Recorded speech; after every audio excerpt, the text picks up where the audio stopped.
Good morning. Good morning. Welcome or welcome back to Bookeemonsters. My name is PK. It is Tuesday, June the 24th. We're here to look at the new releases that are published this week. And on Tuesdays, we look at crime fiction and thrillers, so the darker side of mysteries. Hope you're having a good day. Quick announcements. I do have sprints tonight at 8 p.m. Eastern. We do them every Tuesday and Thursday evenings and Saturday afternoons. Let's jump in. A Happy Marriage by A.R. Torre.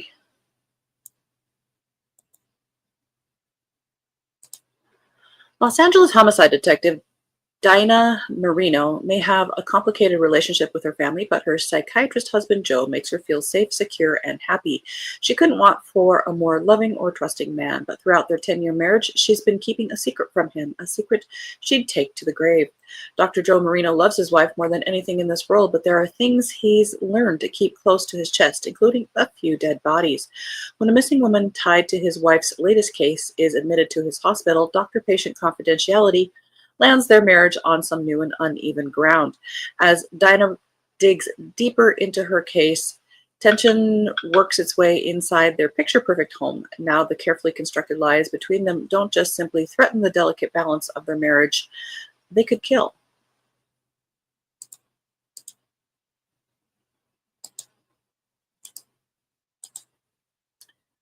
Lisa Jewell has a new one.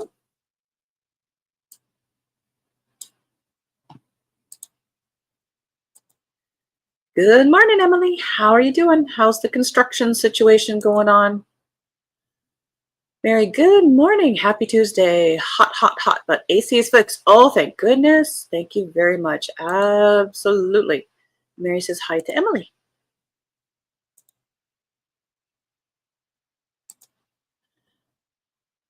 He's the perfect man. It's a perfect lie. Nina Swan is intrigued when she received a condolence card from Nick Radcliffe, an old friend of her late husband, who was looking to connect after her husband's unexpected death. What a great guy. Nick is a man of substance and good taste. He has a smile that could melt the coldest heart and a knack for putting others at ease. But to Nina's adult daughter, Ash, Nick seems too slick, too polished, too good to be true. Without telling her mother, Ash begins digging into Nick's past. What she finds is more than unsettling. Martha is a florist living in a neighboring town with her infant daughter and her devoted husband, Alistair. But lately, Alistair has been traveling more and more frequently for work, disappearing for days at a time. When Martha questions him about his frequent absences, he always has a legitimate explanation, but Martha can't share the feeling that something isn't right. Nina, Martha, and Ash are on a collision course with a shocking truth that is far darker than anyone could have imagined, and all three are about to wish they had heeded the same warning. Don't let him in, but the past won't stay buried.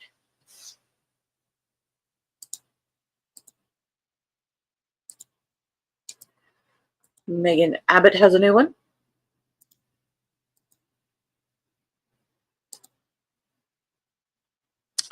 Emily says, hi, Mary, back.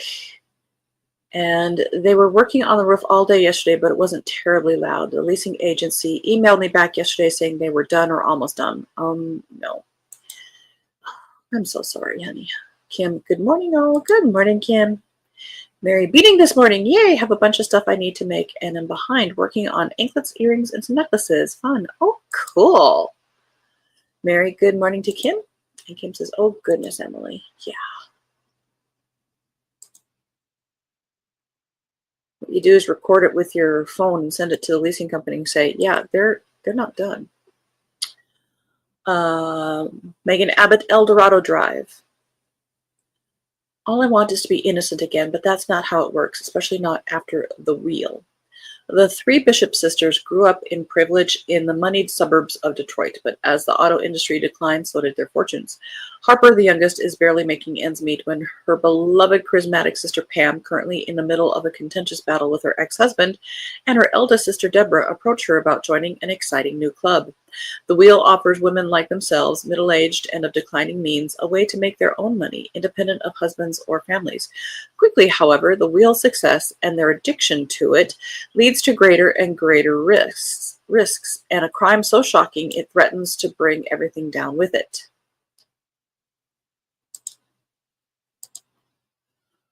Well, instead of El Dorado Drive, maybe it should have been called The Wheel.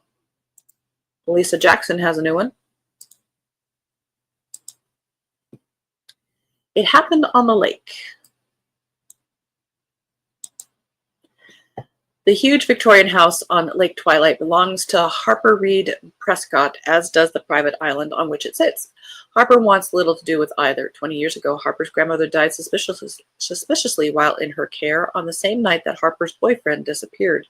His body was never found and no charges were filed, but the rumors haven't faded. There have been other deaths, other accidents, all revolving around Harper and her family. Now Harper's marriage is over, her college-age daughter is estranged, and Harper just wants to sell the property and make a fresh start, except returning to the lake has stirred everything up again. Whispers, memories, and the persistent feeling that as she gazes out at the houses across the water, she's being watched in turn. The whole town has always thought Harper had something to hide, and they're right. But she might have even more to fear. I don't like lakes. You don't know what's underneath them. That's the end of row 1.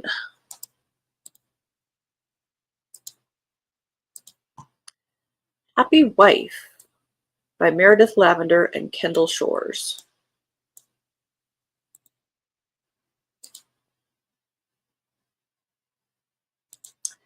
Maria says, must sound like a herd of woodpeckers on the roof, only louder. Ugh, that is true. Mary, probably should be a flock, not a herd. Oh, it isn't a murder. That's what she wants to have happen. Kim was supposed to meet my former department coworkers at Dairy Queen today, but we're having to reschedule. So my normal lunch. Well, Tuesday's your lunch day though, so that's okay too. Kim says more coworkers Friday going to Olive Garden for a birthday. Well, that's the one to go to. Olive Garden. I mean, I could live on their salad and breadsticks, but yet they have more. Nora Davies doesn't exactly fit into Winter Park, Florida, where old guard Floridians mix with the tax-fleeing coastal elite. 28 and barely making ends meet working at a country club, Nora feels enter Will Somerset, a prominent 46-year-old lawyer, father to a teenage daughter, and recently divorced. The two set Winter Park's social scene agog when they fall in love and marry after a whirlwind Cinderella-style courtship. Winter Park is fully upended when Will disappears the morning after a birthday bash Nora throws for him. Going back and forth between Nora and Will's romance and the search in the wake of Will's mysterious disappearance, Nora must answer the question from all angles. Where is Will?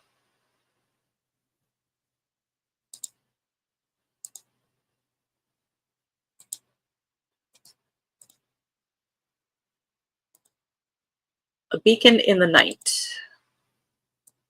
by David Lewis, second in the Secret Churchill Files.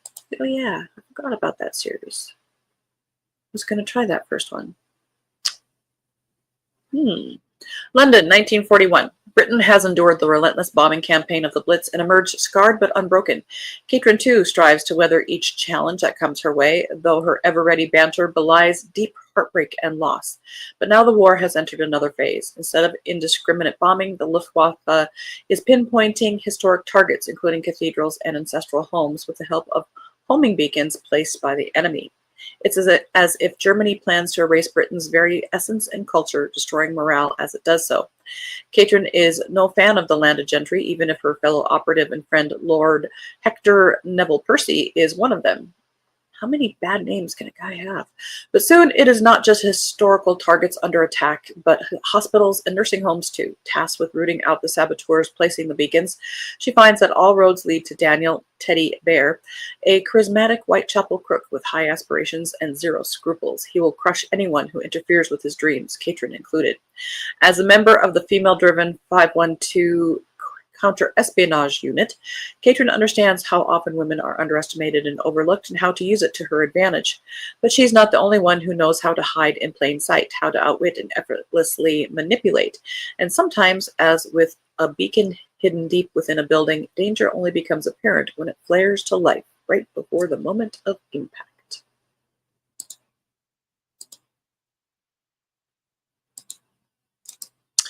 Lori Roy has a new one. What a week for thrillers.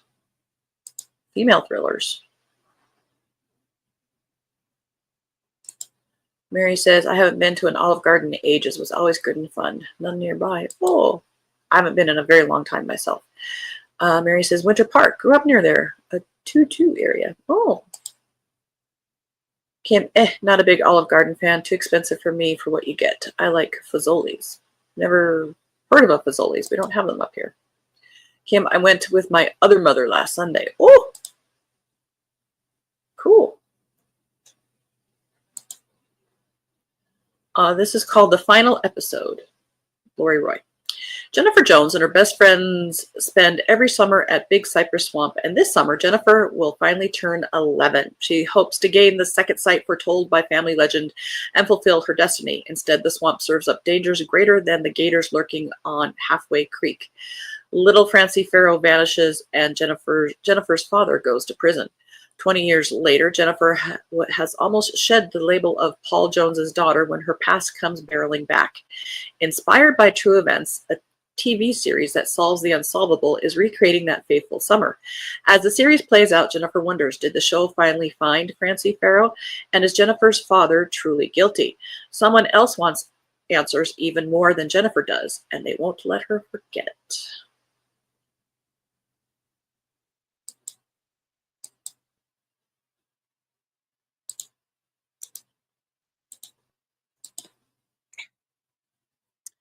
Proof, a thriller.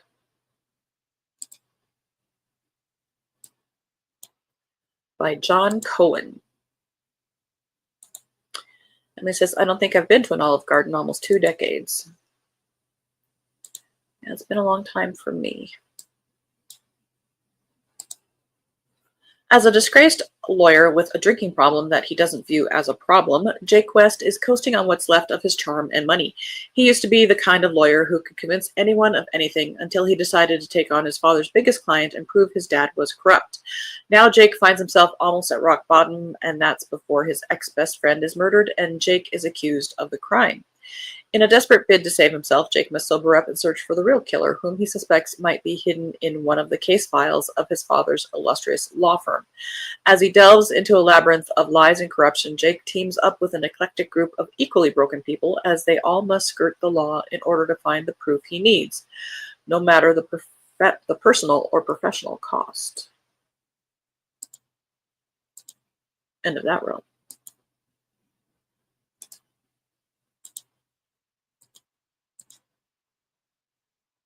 Smile for the Cameras by Miranda Smith. 20 years ago, Ella Winters was the it girl. She made a name for herself in Hollywood and throughout America as the sole survivor in the cult classic slasher Grad Night. But the real horror is what happened when the cameras weren't rolling, something terrible that Ella and her co-stars agreed never to speak of again. Shortly after the movie's premiere, Ella disappeared from the acting scene under the pretense of caring for her ailing mother, hoping for a quiet life out of the spotlight to ease her guilty mind. Since her mother's passing, Ella has decided to return to the silver screen, and with the cast and crew of Grad Night in the process of filming a reunion documentary, Ella has an express ticket back into Hollywood's good graces. Weighed down by the secret she's been keeping all these years, Ella apprehensively makes the trip to the original set, a cabin in rural Tennessee, I almost said Montana, to reunite with her castmates for the first time in more than a decade. But when the actors begin to meet the same gruesome fates as the characters they originally played, falling victim to someone dressed as the Grad Night villain, it's clear their secret is out. Now the question is, can the final girl survive one last nightmare?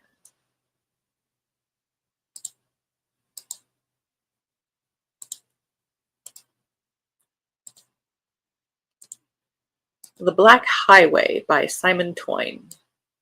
Third in the Lawton Reese series. Kim said, Fazoli's to me is a cheaper Olive Garden, not fast food, but closer in price to fast food. Ours closed last year. Gotcha. Nope. We don't even have a Ruby Tuesday. Or Boston Market, or a lot of those. They don't make it to Montana. If they make it to Montana, they're on their last legs. Forensic specialist Lawton Reese is not ashamed of her checkered past. After all, her youthful indiscretions led to the birth of her daughter Gracie, the person she loves most in the world. But when Gracie's father unexpectedly turns up in their lives again, Lawton is automatically wary. Shelby Facer is a dangerous man, formerly imprisoned for his involvement in an international drug trafficking ring, and no matter what Lawton once felt for him, she doesn't want him anywhere near Gracie. But when Shelby claims that he has information about an especially difficult murder case she is working, she can't turn him down. A body with no head or hands has recently turned up in the River Thames, and the police are at a loss until Shelby identifies the man. The victim was part of a highly secretive smuggling ring Shelby was involved with during his and Lawton's youth, which Lawton's father, former commissioner for the Metropolitan Police, was investigating before he died. Lawton throws herself into her father's old files to try to trace the connections between past and present, but as she and DCI Tanahil Khan circle closer to the truth, the case becomes dangerously personal. When another body turns up mutilated just like the first, the victim is no stranger to Lawton. She'll have to face the darkest parts of her past to find the man behind the murders before he takes away everything she loves.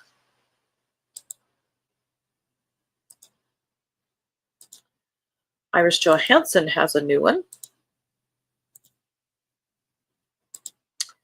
in her Eve Duncan series, book number 31. Good for her. This is called The Death Mask. World-renowned forensic sculptor Eve Duncan's skills frequently make her a target, and in this epic adventure they make her the first choice to create an Egyptian death mask for a nefarious potential client. But Eve cannot be bought, not for all the riches in a gold mine. Her would-be employer soon realizes that he must threaten the lives of those she holds dear to procure Eve's services and force her to travel to Africa to mold the priceless mask. Eve knows that her husband Joe Quinn is out there somewhere, searching tirelessly for a way to help. Joe has backup from Alex Dominic, a mercenary for hire, but nothing will make it easier to set his emotions aside in order to navigate the impenetrable jungle and mastermind a breathtaking escape. Against an unpredictable enemy, Eve and Joe must each focus on their own unique abilities to get out alive. The future of their love and their family depends upon it.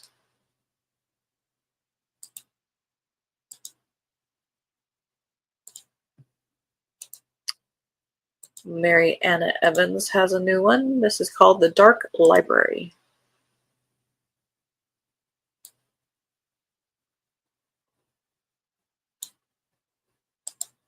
Estella Ecker has returned to Rockfall House, the last place on earth she wants to be. Years after she ran away from her overbearing father, she has been forced back home to walk in his footsteps, teaching at the college he dominated and living in the fabulous home where he entertained artists and scholars for decades. And perhaps she owns it now because her mercurial mother has disappeared.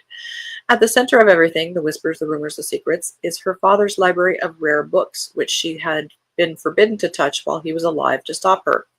Everyone in town is watching Estella with her dead father's name on their lips, and no one seems to care about her missing mother. Who were her parents really, and is the answer hidden somewhere in the depths of Rockfall House? And who will Estella be if she gathers enough courage to find that answer? What she discovers is that no one can escape the secrets hidden in this dark library. I think somebody had a title and they worked a book around it. End of that row. We are going to run out of time. We might have to do some drive-bys here. Kim says, no Boston Market here. Mary, unfortunately, most of the ones you've named, PK, are on their last legs, so you may never get them. Yeah, you never do. Lots of big names this morning. Good summer reads. Indeed. The House on Buzzards Bay by Dwyer Murphy.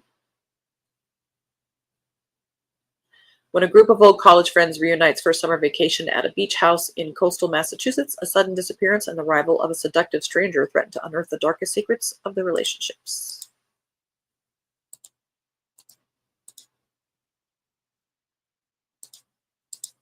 The Medusa Protocol by Rob Hart, second in an Assassins Anonymous novel. Welcome back to Assassins Anonymous, the only 12-step group where joining can be deadly.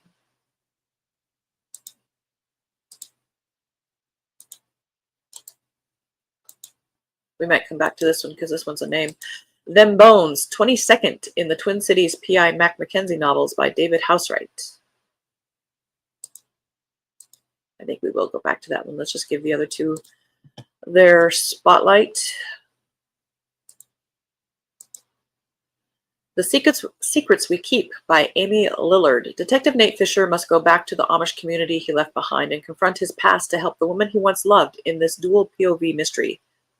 Perfect for fans of Linda Castillo. So you might want to book that one for Amish April. Whispers of the Lake by Shanora Williams. A marriage on the rocks, a missing friend, and a tangle of shocking lies converge at a peaceful North Carolina lakefront cottage.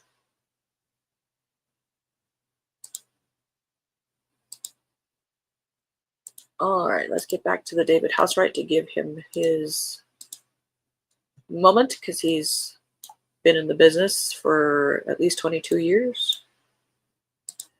There are two things that Rushmore Mackenzie hates to turn down: a request from a friend and a challenge. Both of them show up in his wife's nightclub in the person of Angela Bjork, who has come to request Mackenzie's help. Mackenzie, once a homicide detective, now through a series of unlikely events, is a retired millionaire. But occasionally, for friends, he will do some unofficial private detective work. Over the years, he's hunted down a stolen Stradivarius, the hoard of a 1930s gangster, and recovered a stolen, apparently cursed artifact. But Mackenzie never imagined a case like this. An exceedingly rare dinosaur skull has been stolen. Angela, a doctoral candidate, was out on a dig site in southeastern Montana when she found a skeleton of an ankylosaurus. And no sooner than when the skull was removed and placed on a truck than they were attacked, the truck and skull stolen. Worried that nothing is being done to find the stolen skull, for some reason I can't say those two words together, she turns to Mackenzie. Worth millions on the black market, the chance to recover it becomes fainter by the day, and the people behind the theft are likely willing to do anything to anyone to hold on to it.